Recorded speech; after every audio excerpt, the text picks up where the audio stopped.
महाराष्ट्र आणि कर्नाटक सुद्धा तिलारी एक गजाल आसा, चुकीची बातमी कोण तरी पसरता म्हजें निव्वळ म्हणणें आसा. कारण म्हणटात 8 काय 10 वर्सांच्या उपरांत पयले फावटी तिलारीची मिटींग घेवपा खातीर महाराष्ट्राचो मुख्यमंत्री उपमुख्यमंत्र्या बरोबर हांव मुंबय गेल्लो. तिलारी एग्रिमेंटाच्या नुसार आमचो आनी महाराष्ट्राचो एग्रिमेंट आसा.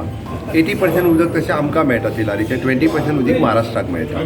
आनी सगळें जें आहा पळय न्हू मेंटेनन्स हे ते करता. For that purpose we are giving also some money for them. कित्याक तें म्हाका आतां खबर ना. But according to the agreement खंयच्याच पद्दतीन ते कर्नाटकाक उदक दिवपाक शकना. वयल्यान आमी तेंच्या कडेन आनी हे सुरवात केला की तिलारीची हायट वाडोवची, जेणे करून आमकां उदीक एक्स्ट्रा दिवचें किंवा तांकां लागतलें वापरचें हाचेर सुरू आसा. But without our consent Maharashtra केन्ना दिवचें ना. बरें महाराष्ट्र कर्नाटकाक उदक दिवचें ना हाची म्हाका 100% खात्री आहा. पॉलिटिकली सिच्युएशन सुद्दां कितें आसूं जाल्यार ते दिवपाक शकना कायद्यान. Same one more thing MLA Michael Lobo डीजीपीक मेळ्ळे ट्युरिस्ट रोड एक्सिडेंटच्या बाबतीत मायकला घेता सर भुतानी जर तुम्ही इन्स्ट्रक्शन दिल्या कितें होल्ड करपाक